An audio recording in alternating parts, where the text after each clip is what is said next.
Hi everyone, my name is Sydney Phillips and today I'm going to talk about how the Disney Company masters visual storytelling to market their brand. So Disney is a household name known by families globally, and they have been a pioneer in entertainment since Walt Disney first began creating cartoons in the 1920s.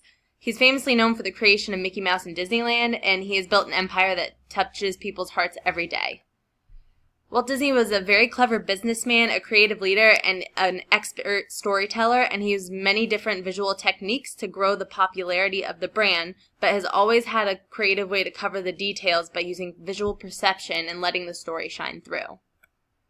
Understanding how a design is perceived and interpreted is a crucial asset that visual communicators must possess, and Walt and his team had a knack for using this to advantage. A great example of this is the forced perception in the theme parks. The picture here features Main Street USA, which has the castle at the end. The castle is not actually that large, but because the buildings are going from tall to small, that the way they were built, it makes it look like the castle is extremely large. So then you can see that further. The picture here to the left shows that the buildings become smaller the further down the street you go. It's a small difference, but with a long enough stretch, the results are clear. And then the picture to the right shows the same technique used on the castle itself. If you look closely, the bricks at the bottom of the image are large, but going up you can see that the bricks are smaller, and it makes it seem larger than it actually is. And then another great example of forced perspective is Snow White's grotto, which is right next to the castle. The porcelain figures may look like they're different sizes, but they're actually all the same size. They were a gift from an anonymous donor, but he didn't make Snow White larger than the dwarves, so they had to come up with a different way to feature it. Using the same techniques as they did with the castle, the Imagineers were able to put Snow White at the top to make her seem smaller, and the guests had no idea. And then not only do the parks use this visual perception in the parks, but they also do so with the branches of the Disney Corporation. So then the following movie posters all use the Gestalt principles to make visually compelling art for their customers. So you can see that Gestalt psychology is a movement that took off in Berlin back in the 1920s, and it wants to make sense of how our minds perceive things in whole forms rather than in individual elements. So this poster for Inside Out, the artist used the common region principle to unify the movie's characters inside a single human silhouette. And as we visualize them inside the same region, we perceive them as coexisting within that space, and which is super similar to how the movie is, with all of these emotions inside one brain. Another great example of this is the poster for Wreck-It Ralph 2, and it shows the different groups of characters standing in the shape of a Wi-Fi signal. The movie centers on the internet, so the use of categorizing the different groups into this shape is extremely clever and makes for a fun visual. We continue to see the Gestalt principles being used in this movie for Tarzan. The principle we see here is called common fate, and so that's when visual elements move together in the same direction, and we see them as a part of a single group, which you can clearly see Tarzan and Jane are swinging to the left of the page, and you can see they're going the same way.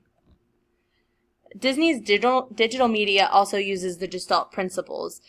This is an Instagram post by Oh My Disney, and it's a blog for Disney-obsessed millennials, and it features the principle of continuity, which happens when the elements are visually associated. The smoother the segments are, the more we see them as one shape, much like we see with Rapunzel's hair. And then another Oh My Disney Instagram post features symmetry. So you can see Maleficent's head is in the shape of a heart. So one half is the flames in her dragon form, and the right is her head itself. And you can clearly tell that it is a heart based off of the overall shape. Then we can see the law of simplicity is used here, and that is when our minds perceive everything in its simplest form. Here we see the colors of Marlin and Dory from Finding Nemo and Mike and Sully from Monsters, Inc. And aside from the colors, there's only a few small details which show who each character is, and which goes to show that the smallest details sometimes do make the greatest impact. Moving on, we see the figure ground principle here, with the cupcake in the front is the figure, and the woman in the background is the background. So this technique is used it is a Gestalt principle, but it's also used in photojournalism, which Disney uses across all of their platforms and media channels. As I've been talking about, Instagram is one of the main channels Disney uses to connect with their audience, and they post at least once a day and vary the content depending on what is happening and also the time of year.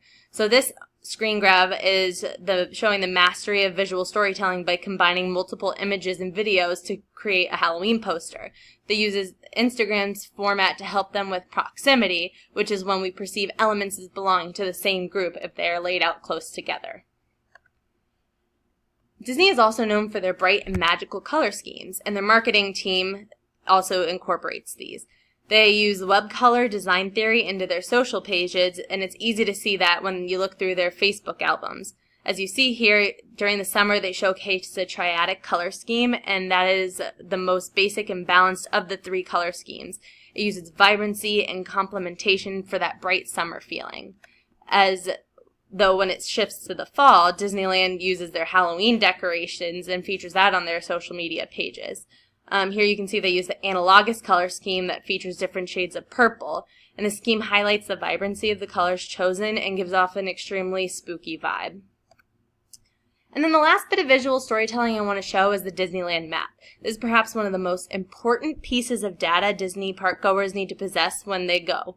Disneyland is comprised of 8 different regions, and all are vastly different from each other, and when making the map, the designer needed to think carefully about the way they intended to represent the data and create a key which supported the representation in order to bring out the magic.